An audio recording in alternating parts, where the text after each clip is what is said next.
Queridos irmãos, qual foi a última palavra do cântico? Vamos a uma só voz? Confiarei.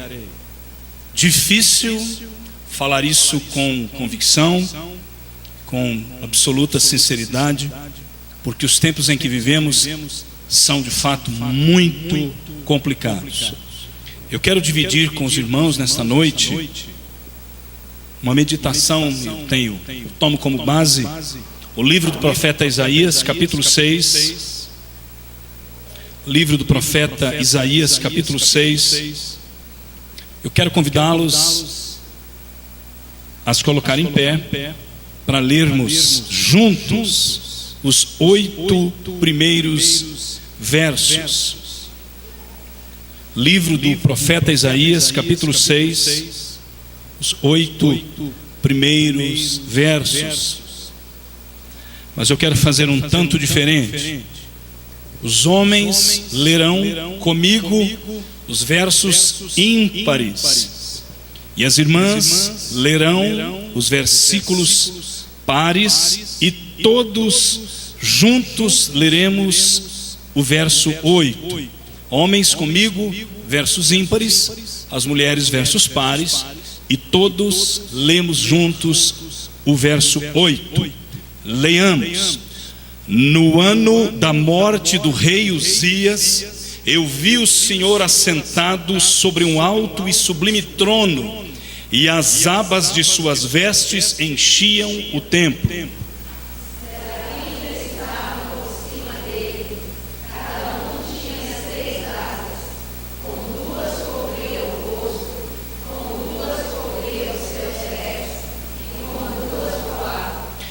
E clamavam uns para os outros, dizendo: Santo, Santo, Santo é o Senhor dos exércitos, toda a terra está cheia da sua glória.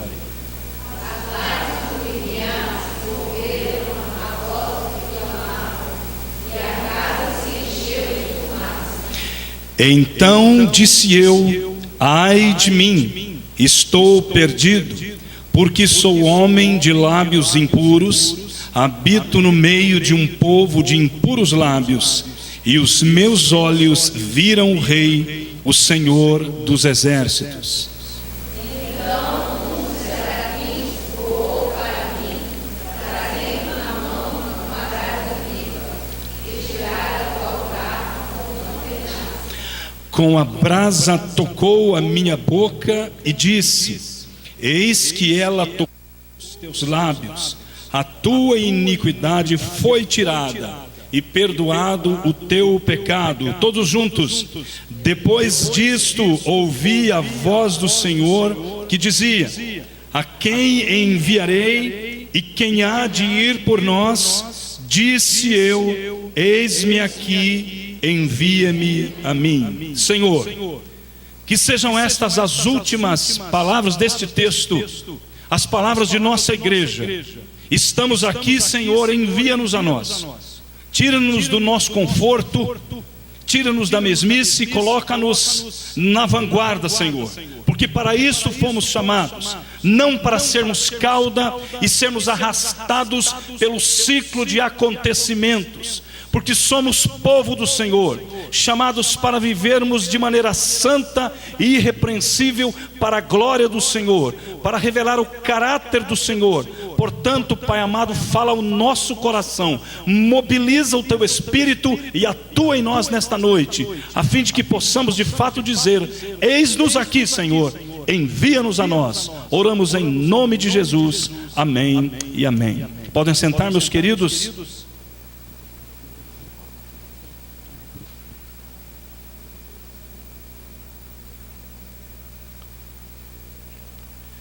Eu me lembro com muita clareza das palavras iniciais de um sermão proferido por um dos pregadores na época mais famosos do movimento evangelical brasileiro, pastor Ricardo Gondim, que visitaram o seminário que eu cursava no ano de 1992.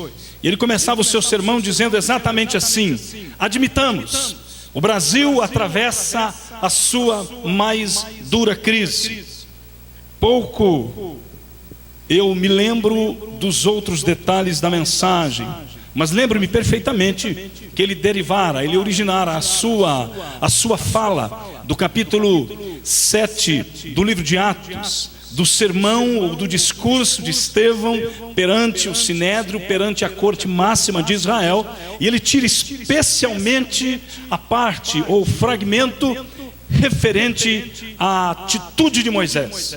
Moisés enfrenta uma crise, e quando ele tem de escolher entre assumir uma postura como egípcio, porque fora criado dos 4 aos 40 anos como um egípcio, para ser líder, para ser talvez o primeiro ou o segundo do reino, mas quando ele se vê diante de uma crise de identidade, ele assume a sua postura e assume a sua vocação histórica, sem mesmo saber disso, sem que tivesse consciência. Os 4 anos, talvez 3 anos, que passara com seus pais foram suficientes para incutir, para implantar, para fazer colar na alma de Moisés ou no seu subconsciente algo que ele nem percebera. Quando o egípcio está espancando um hebreu, ele vai lá, assume a bronca, toma o lugar do hebreu. Certamente lutava MMA, passa dos limites, exagera, acaba matando o hebreu. Mas a grande verdade, queridos, é no momento da crise que nós podemos conhecer a qualidade de uma igreja. É no momento de uma crise como a que passamos, é que nós podemos avaliar exatamente quem somos. Eu quero lembrar aos irmãos que os livros de história contam de uma maneira quase que fascinante os relatos a respeito da crise pelo qual a Inglaterra passava no século XVIII. Um país que vivia numa crise de tal dimensão de que cada 5 instituições de comércio, uma era um boteco. E os botecos na época possuíam um degrau perto do balcão para possibilitar que as crianças tivessem acesso ao balcão e pudessem então consumir bebida alcoólica.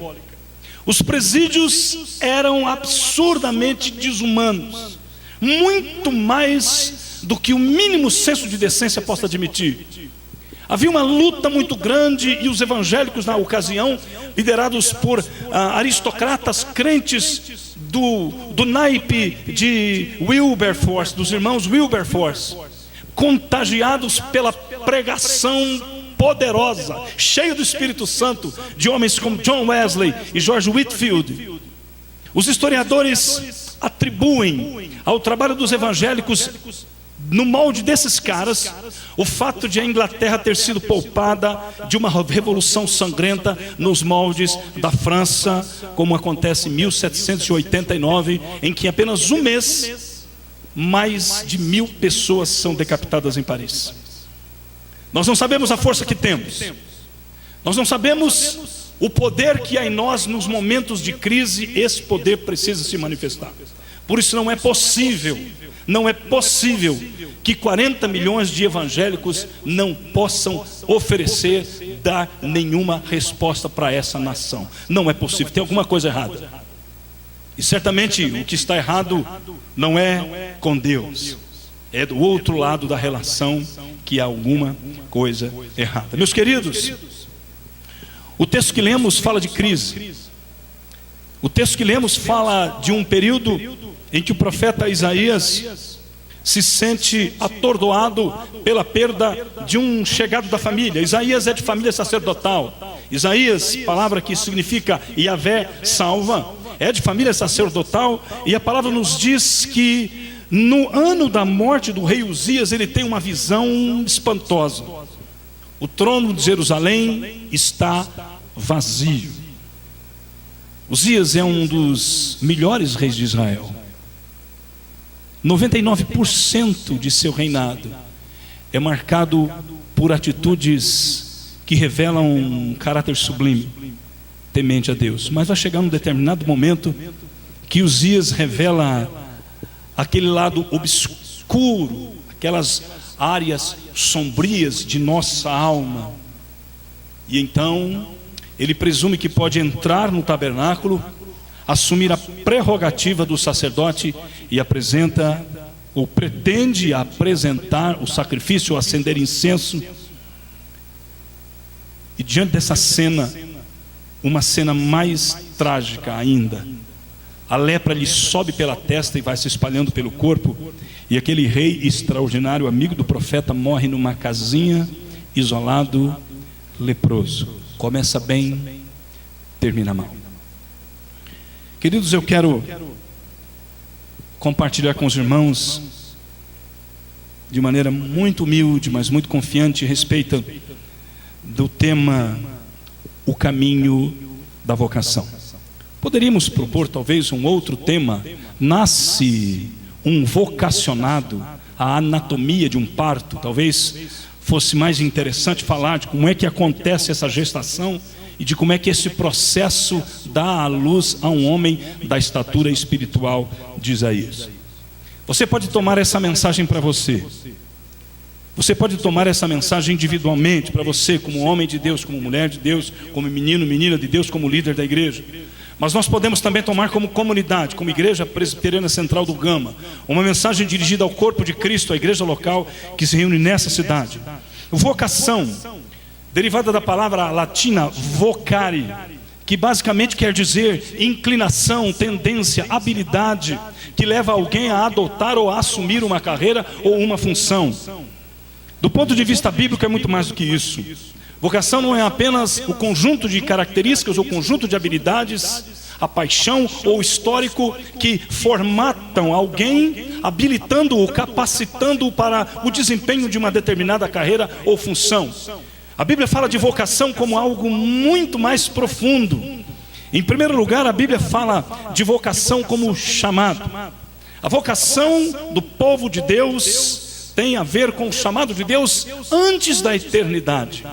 A vocação do povo de Deus, ou a vocação de um membro do povo de Deus, tem a ver com a nossa eleição antes da eternidade. Vocação não é escolha minha.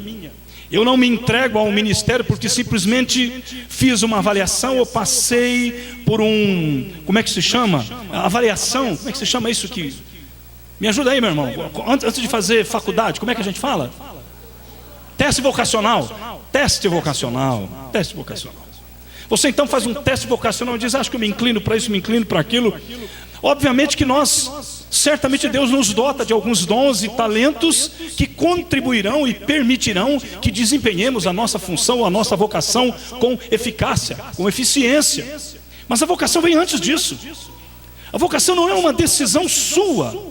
A vocação não é uma conclusão à qual você chega a partir de um teste vocacional ou da avaliação de suas características. Você diz assim: acho que eu dou para isso aqui.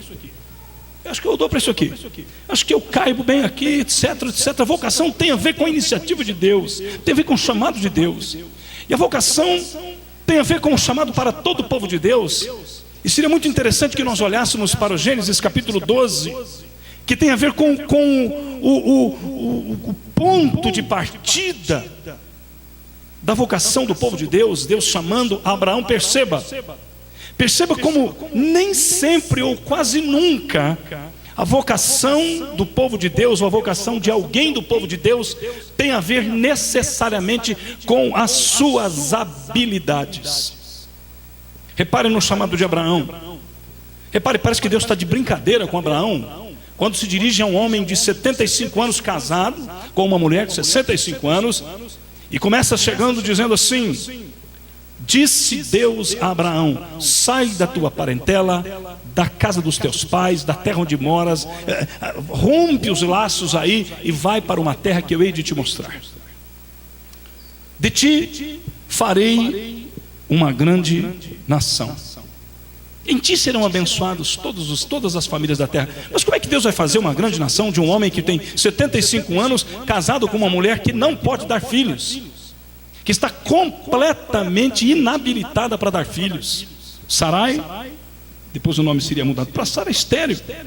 E se você for avaliando, se você vai lendo, calma, você vai percebendo que nós somos chamados, e Deus faz questão de desafiar algumas leis que comumente nós adotamos como referências para a vocação. Você vai para Moisés mesmo. Moisés tem 80 anos quando Deus lhe aparece na sarça ardente. 80 anos. Moisés poderia ter argumentado: Deus, o Senhor podia ter me chamado há 40 anos.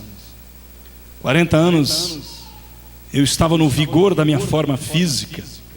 Eu conhecia tudo que o Senhor imagina do Egito, conhecia cada beco do Egito, conhecia a maneira do egípcio pensar, conhecia as fragilidades do Egito. Eu conhecia o faraó, conhecia cada detalhe, sabia por onde entrar, por onde sair, possuía conhecimento das leis do Egito. Eu estava absolutamente pronto lá atrás, 40 anos. O Senhor veio me chamar 40 anos depois. Agora, estou com 80 anos, eu nem sei mais falar a língua daquele povo. Para piorar, faz 40 anos que eu sou pastor de ovelhas. Essa profissão ignorada e desprezada pelos egípcios. Agora o Senhor vem me chamar, e para piorar, eu sou pesado de língua, sou gago, ou seja, e aí a gente vai continuando. Nós vamos chegar para tantos outros homens. Gideão, por exemplo, quando Deus o chama para ser um dos libertadores de Israel, e Deus o vocaciona para aquela tarefa extraordinária de liderar a libertação do povo de Israel, lá no período dos juízes. Aquele homem está tremendo de medo. Aquele homem tem um problema sério de autoimagem. Gideão tem um problema sério de autoestima. Sou o menor da minha tribo é menor e tal. Deus, quebra o galho. Se isso é sério, o Senhor faz o seguinte: eu vou botar o algodãozinho em cima lá do telhado e ele vai amanhecer molhado, e depois vou botar molhado, ele vai amanhecer seco. Ou seja, veja o chamado de Samuel, veja o chamado dos discípulos. Você não escolheria os discípulos para liderarem o movimento mais extraordinário que em 60, 70 anos varreu o Império Romano, a ponto de alguém dizer: essa praga que está assolando o Império chegou aqui também. Olhe para Pedro, olhe para João, olhe para Tiago, olhe para Mateus, olhe para você e pare de dar desculpa em nome de Jesus. Pare de dar desculpas. Pare hoje em nome de Jesus, porque você peca quando você faz isso. Pare de dizer. Pare de dizer que não dá, não tem recurso, porque a crise chegou. Pare, porque você ofende muito a Deus quando você diz isso. Pare. Hoje, em nome de Jesus. Nós estamos aqui diante de um homem que aparentemente já é vocacionado do ponto de vista da estrutura humana. O camarada é da família sacerdotal, mas ele precisa passar por um processo. E o caminho da vocação, querido, em primeiro lugar, começa com um encontro poderoso com Deus. Obviamente que a nossa vocação vem desde a eternidade, mas eu estou me referindo agora a um encontro concreto, existencial, histórico. No ano da morte do rei Uzias, eu vi o Senhor assentado sobre um alto e sublime trono.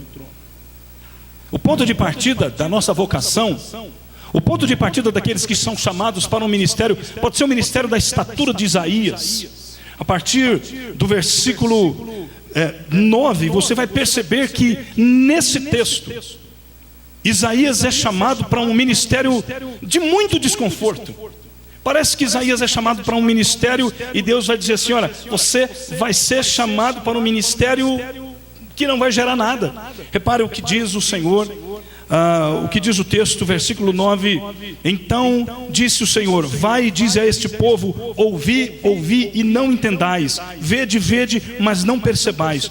Torna insensível o coração deste povo, endurece-lhe os ouvidos e fecha-lhe os olhos, para que não venha ele a ver com os olhos, a ouvir com os ouvidos e a entender com o coração, e se converta e seja salvo. Mas a vocação de Isaías não vai parar nesse texto, porque esse homem vai ter o privilégio de anunciar as esperanças para Israel. Isaías é chamado de profeta messiânico. Não há outro livro da Bíblia que contenha tantas referências ao Messias do que o livro de Isaías. Nós temos, segundo os especialistas, os chamados 4 cânticos ou cantos do servo. E nós temos um elenco de passagens que falam da graça de Deus. Isaías não vai ser chamado apenas para apontar o pecado do povo, pecado que não é pouco não, querido. Nos capítulos 1 e 2, talvez cronologicamente, o capítulo 6 devesse vir antes do capítulo 1, mas seja como for, repare a crise, a dimensão da crise em Israel, em Judá. Diz a palavra do Senhor no capítulo 1, versículo 10: ouvi a palavra do Senhor, vós príncipes de Sodoma, prestai ouvidos à lei do nosso Deus, vós povo de Gomorra. Vejam as expressões que qualificam, que adjetivam o povo de Israel. Israel está sendo comparada a 2 dos povos mais terríveis, conhecidos por sua incredulidade, por seu paganismo, por suas aberrações sexuais, por sua injustiça. E são esses adjetivos que Deus usa para qualificar o povo de Israel. É interessante que o templo está cheio, os cultos são um acontecimento, os cultos são um evento. Repare, quando vindes para comparecer perante mim, quem vos requereu o sopizarde nos meus átrios? Não continueis a trazer ofertas vãs. O incenso é para mim abominação, e também as festas da lua nova, os sábados e a convocação das congregações. Não posso suportar iniquidade associada ao ajuntamento solene. Mas Isaías não é chamado apenas... A sua vocação não é apenas alertar, não é apenas trazer uma palavra de peso, de acusação, de ameaça, de condenação, mas também uma palavra de esperança. Versículo 18 do capítulo 1: vinde, pois, e arrazoemos, diz o Senhor, ainda que os vossos pecados sejam como a escarlata, eles se tornarão brancos como a neve, ainda que sejam vermelhos como o carmesim, se tornarão como a lã. Se quiserdes e me ouvirdes, comereis o melhor desta terra, mas se recusardes e fordes rebeldes, sereis devorados à espada, porque a boca do Senhor o disse. Você vai para o capítulo 40, os especialistas vão chamar capítulo 40, 59 de o Deutro Isaías. São palavras que o profeta vai dirigir à nação que estaria agora no exílio e teria diante de si as palavras que Isaías profere e que ecoariam tantos e tantos anos depois. Consolai, consolai o meu povo, diz o vosso Deus. Falai ao coração de Jerusalém, bradai-lhe que já é fim do tempo da sua milícia, que a sua iniquidade está perdoada e que já recebeu em dobro das mãos do Senhor por todos os seus pecados. Voz do que clama no deserto, preparai o caminho do Senhor, endireitai no ermo vereda a nosso Deus. Isaías vai entregar uma palavra de encorajamento ao povo que 70 anos tem a sua autoimagem completamente arranhada, que já esqueceu a sua língua. Hebraico, no período do exílio de 586, que é o ano que Nabucodonosor entra com os exércitos em Jerusalém e devasta a cidade. Depois de 70 anos, estas palavras ecoariam de maneira poderosa nos ouvidos do povo. O povo não tem mais esperança. O povo perdeu a esperança. O povo esqueceu a sua língua. O povo talvez nem conheça Jerusalém. A maior parte daqueles que vieram, se não a quase totalidade dos que saíram de Jerusalém, já morreram. Então vem esta palavra a partir do versículo 12 do capítulo 40. Queridos, qual é a sua vocação? Seja qual for, ela começa com um encontro poderoso com Deus. Seja a sua vocação nessa dimensão dos 40 anos do ministério de Isaías, que profetizou de 740 ao ano 700, naquele período de uma crise terrível, que as asas do império assírio vão se estendendo, e no ano 722, o imperador Assurbanipal manda com que os exércitos entrem em Samaria, e então o reino do norte cai nas mãos dos assírios, conhecidos como o povo mais cruel, soldados que eram especialistas, e havia entre eles modos sofisticadíssimos de provocar tortura, de provocar sofrimento nos povos que eram por eles aniquilados. Isaías está nesse ambiente de crise. A impressão agora é que Deus perdeu de fato o controle, porque o homem de Deus, o rei Uzias, morreu de forma trágica. Olhe para a sua nação. Eu duvido, irmãos, eu duvido que passe na sua cabeça agora o nome de um político que possa assumir o trono de Brasília. Eu duvido que você consiga dizer. Pense aí.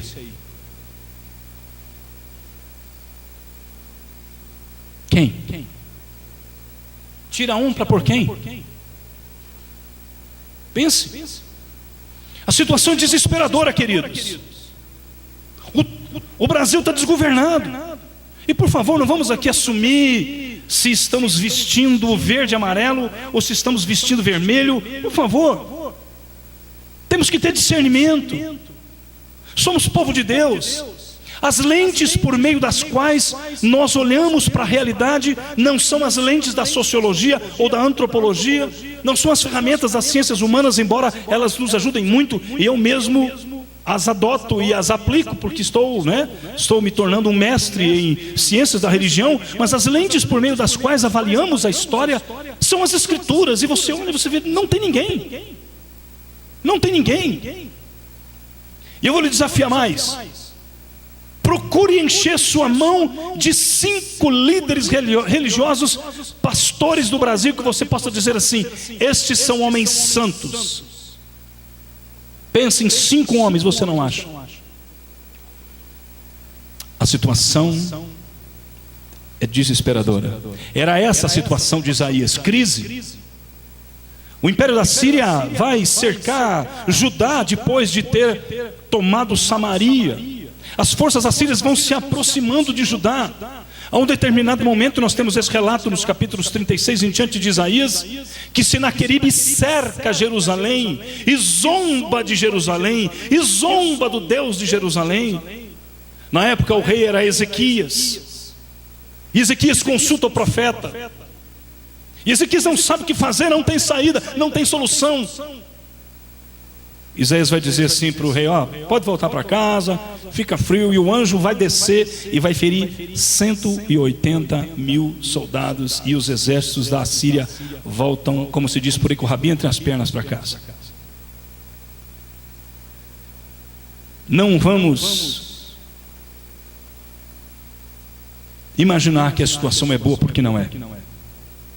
Eu comecei esta fala lembrando de uma fala do pastor Ricardo Gondim, e que hoje também lamentavelmente parece ter perdido alguns dos referenciais. Então, eu que admirava muito o ministério deste homem na década de 90, cheguei mesmo, eu e minha esposa, a andarmos com ele por algumas horas entre Campinas e São Paulo, uma carona em 1993.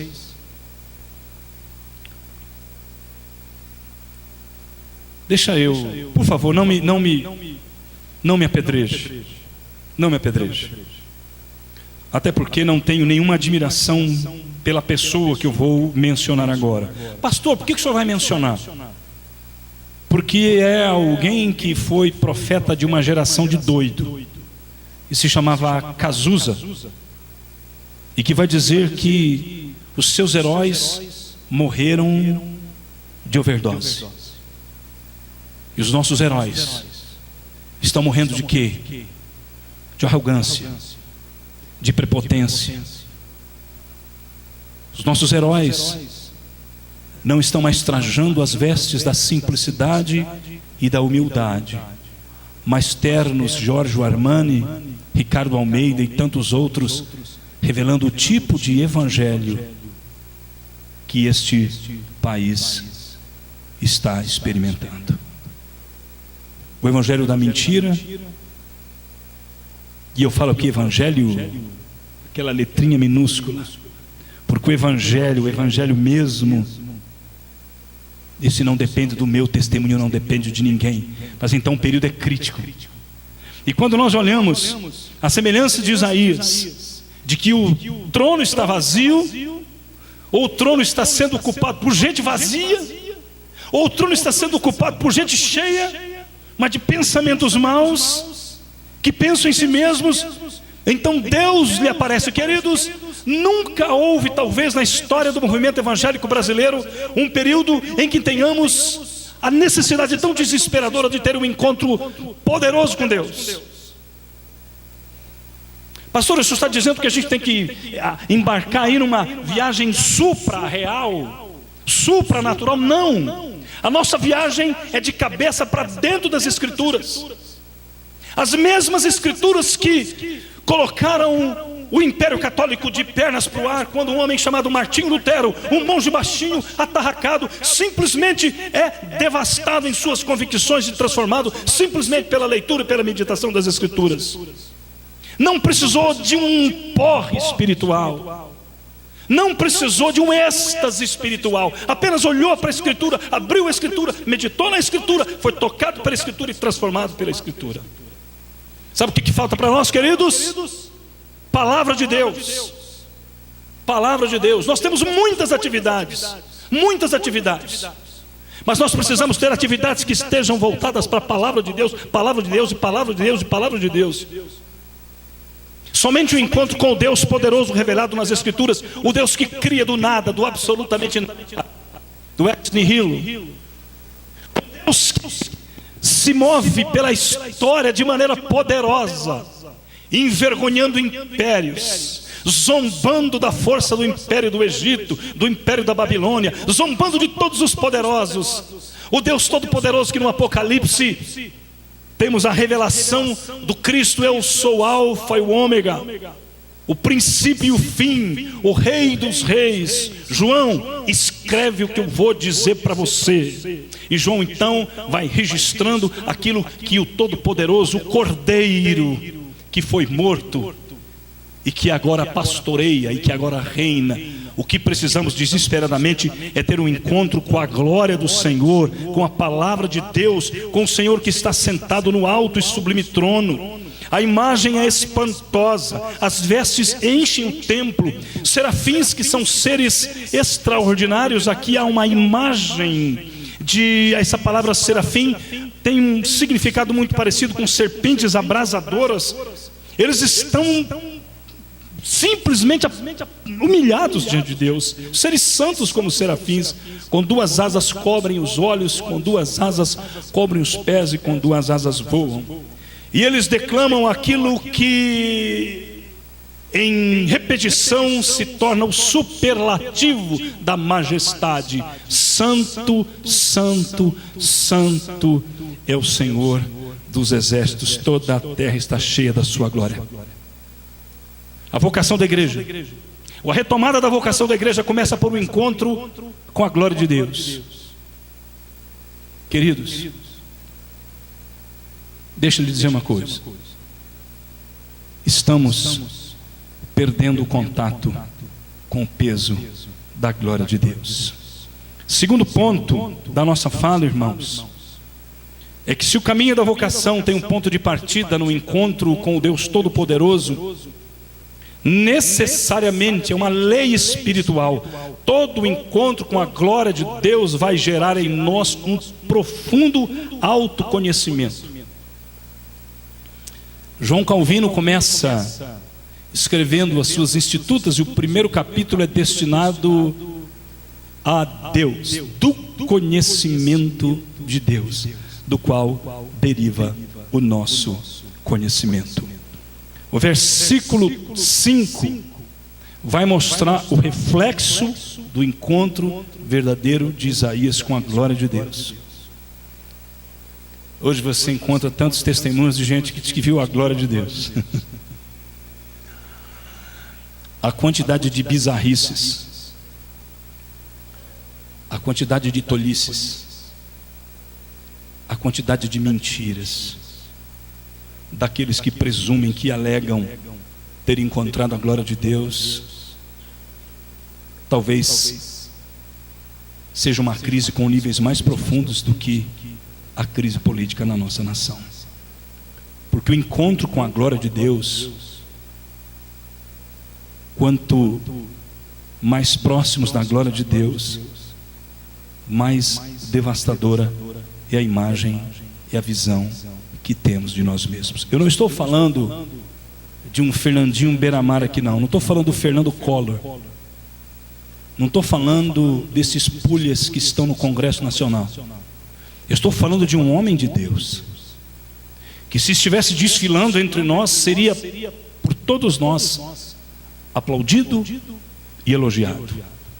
Seria tido por nós como nosso líder, como aquele que nos inspira, como aquele que é nosso modelo, aquele a quem devemos seguir. Mas diante da glória de Deus, ele não se sente em coma apenas, ele se sente perdido. O caminho da vocação, que começa no encontro com a glória de Deus, passa necessariamente pela humilhação. Não há quem possa servir a Deus sem que tenha tido esta experiência. Repare, sou homem de lábios impuros, habito no meio de um povo de impuros lábios, e os meus olhos viram o Rei, o Senhor dos Exércitos. Meus amados, eu lamento muito que, sem perceber, estejamos nos tornando, eu não estou falando de nossa comunidade, por favor, estou falando de um movimento macro. Estamos nos tornando um movimento evangélico que furta de cada um de nós a experiência do autoconhecimento que vem do encontro com a glória de Deus. Nós evitamos falar de pecado, porque você diz assim: pastor Amaury, a gente já vive uma vida tão difícil, para chegar na igreja ainda ter que ficar se sentindo mal. Pastor, a gente quer se sentir bem, o senhor me desculpe, eu vou para outra igreja porque eu quero me sentir bem. Pastor, o senhor vai falar que a gente tem que se sentir pecador? Pastor, eu já tenho uma pressão sobre os meus ombros, eu já tenho sido humilhado, tenho sido maltratado, e o senhor vem ainda me dizer que eu preciso ter esse tipo de experiência? Irmão, esse é o caminho da vocação, passa necessariamente pela humilhação. Jesus está atravessando o mar da Galileia com seus discípulos. Marcos capítulo 4, capítulo 5, há um itinerário muito interessante que nós podemos aplicar no aprendizado de nossa vocação, que começa no mar da Galileia, Jesus contando aos discípulos parábolas a respeito dos valores do reino de Deus. Então Jesus está ali, digamos, começando um processo de comunicação cognitiva. Jesus está ensinando, está abrindo a mente dos discípulos, até porque Ele os chama isoladamente, os ensina mais particularmente, explicando o significado das parábolas. E no segundo momento Jesus os chama o seu grupo de 12 para atravessar o mar da Galileia. E quando eles vão atravessando o mar da Galileia, como é típico daquela região, mesmo com o céu estrelado, de repente as configurações topográficas das montanhas dão origem a um vento, e esses ventos se juntam, a tempestade despenca, desaba, e Jesus dormindo. E Pedro fica desesperado, bate: acorda Jesus, acorda, você não está vendo? Jesus acorda, faz o vento sossegar, e Pedro então... Eu me emociono por ver essa cena.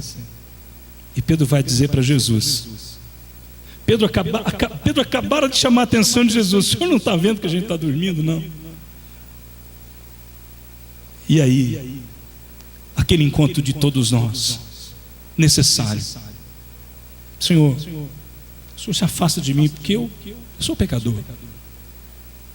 O caminho da vocação passa pela humilhação, queridos.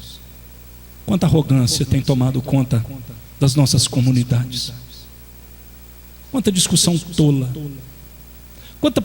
quantos posicionamentos inflexíveis que são resultado de gente mal resolvida, que ainda não teve coragem de pedir que o Espírito Santo de Deus, convida o Espírito Santo de Deus, por favor, eu queria que o Senhor me ajudasse a visitar o meu coração. E o Espírito Santo fala: acho que você não vai gostar muito daquilo que você vê, não. E você diz: por favor, faça isso, porque eu sou como o salmista. Quem há que possa discernir as próprias faltas? Absolve-me das que me são ocultas. E então o Espírito Santo de Deus começa a fazer uma viagem para dentro do seu coração, e você vai visitando, e você vai se encontrando com aquelas tatuagens que estão lá encalacradas, e que são imagens que você gostaria que não estivessem dentro de você, mas elas estão lá.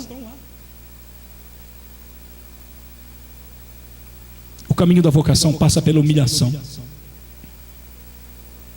mas o caminho da humilhação também passa pela restauração, queridos. Então um dos serafins voou para mim, trazendo na mão uma brasa viva que tirara do altar com uma tenaz. Com a brasa tocou a minha boca e disse: eis que ela tocou os teus lábios, a tua iniquidade foi tirada e perdoado o teu pecado. Esse é o terceiro ponto, é o terceiro momento deste nosso itinerário da gestação e do parto vocacional. Deus não nos humilha porque eventualmente necessita afirmar-se a si mesmo pelo contraste, como acontece conosco, como pode acontecer com muitos patrões, com muitos chefes. Ele não se afirma pelo seu caráter ou por sua competência. Ele se afirmará cada vez mais à medida que os seus subordinados se tornam cada vez mais humilhados. Não com Deus. Ele não te humilha, não faz passar por esse momento de sofrimento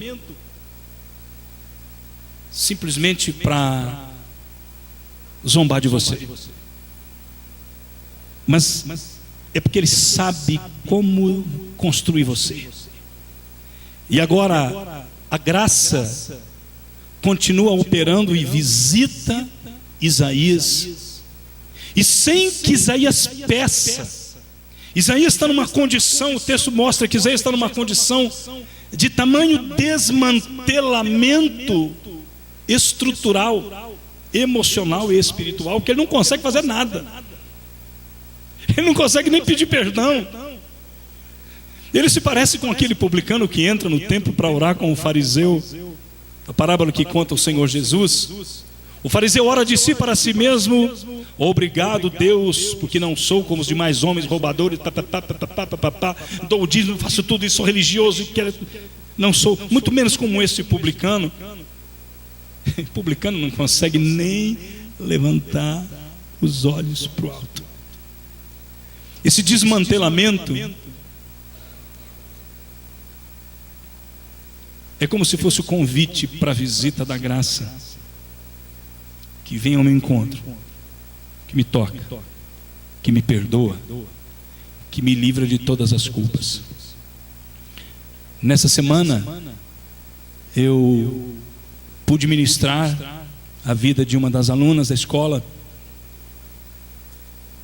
e eu dizia a ela: filha, você é uma menina linda, expressiva. Ela está no meio de 200 alunos nessa muvuca, nessa santa muvuca que acontece na hora do recreio, na entrada. E eu falo: eu consigo ver você de longe. E por que essa tristeza toda? Por que essa máscara toda? Queridos, ela se sente culpada. Não consegue andar, não consegue respirar, não consegue se mover, se arrasta como uma lesma espiritual, porque se sente culpada. Aí eu disse: por favor, Cristo já levou na cruz todos os seus pecados. Meu irmão, talvez seja isso que acabe obstruindo os canais que lhe levarão ao seu envolvimento. Culpa, peso, remorso. Você feriu, você foi mal, você falhou, E agora você se sente completamente inabilitado. Há 2 anos eu fui convidado para ser preletor do encontro de casais de uma das maiores igrejas batistas do Brasil, uma das igrejas batistas de Salvador, de um amigo meu, pastor Abraão. Ele me convidou e eu disse: cara, eu não vou não estou sendo um bom marido para minha esposa. O tempo passou e eu fiquei pensando: não é mais fácil receber a visita do Senhor e ser perdoado, e sentir-se completamente perdoado e ter a certeza do perdão de Deus e começar uma vida nova? É isso que Deus tem para você, querido. Eu encerro com a desembocadura deste caminho, que é Isaías tomando uma atitude. O versículo 8 diz: ouvi a voz do Senhor que dizia: quem enviarei eu? Quem há de ir por nós? É muito interessante este uso, é uma expressão um tanto quanto antropomórfica, porque Deus sabe quem Ele vai mandar. Deus não está em dúvida de quem Ele vai mandar. Ele não está esperando uma reação sua para dizer ok. Ele tem certeza absoluta. Isaías ouve o desafio e então diz: eis-me aqui, envia-me a mim. Irmão, alguns versos atrás esse camarada estava morrendo. Alguns versos atrás esse camarada estava completamente desmontado. Eu vou morrer, eu não tenho a menor condição de viver, muito menos de ser profeta, muito menos de falar e fazer qualquer coisa. E agora esse camarada levanta a mão: é Deus, estou aqui, ó, pode me mandar, estou inteiro, estou restaurado, estou transformado, os meus pecados foram perdoados. Irmãos, o que é que está faltando para você? Levanta a mão para atender o seu vizinho, para atender a sua vizinha.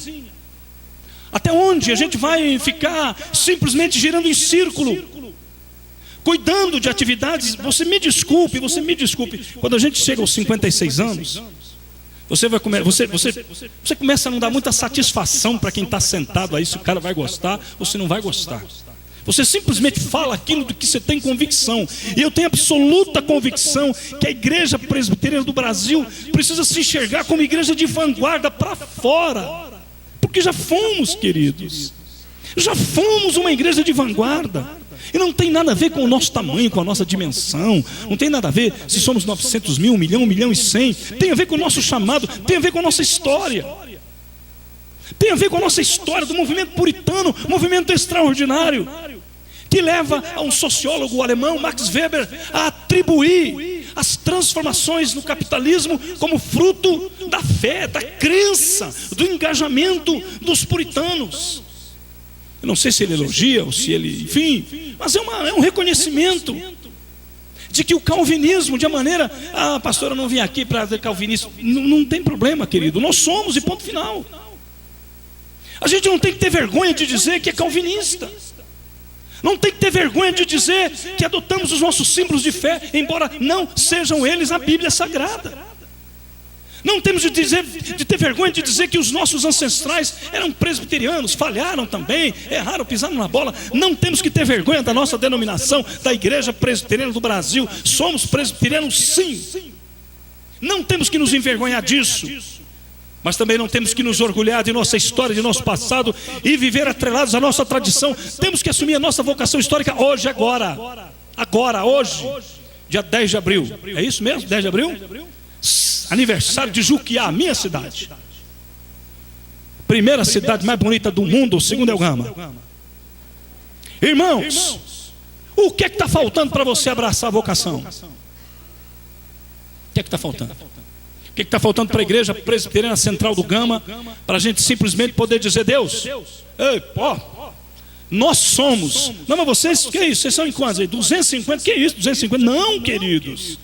Vamos levantar as mãos. Vamos botar a mão na massa.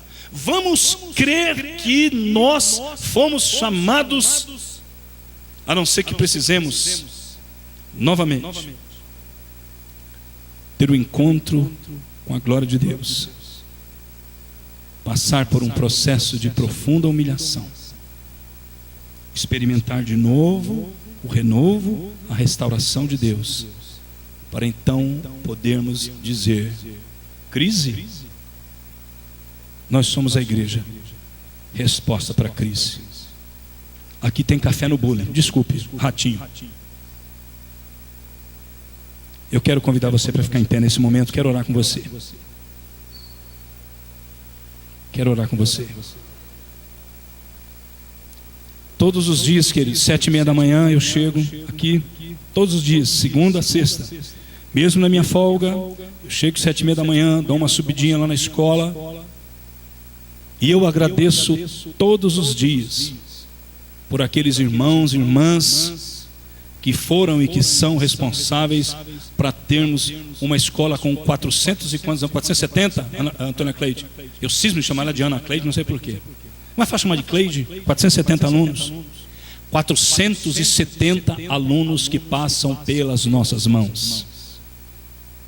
Só Deus sabe quem serão os meninos e meninas que sairão do encontro com essa igreja.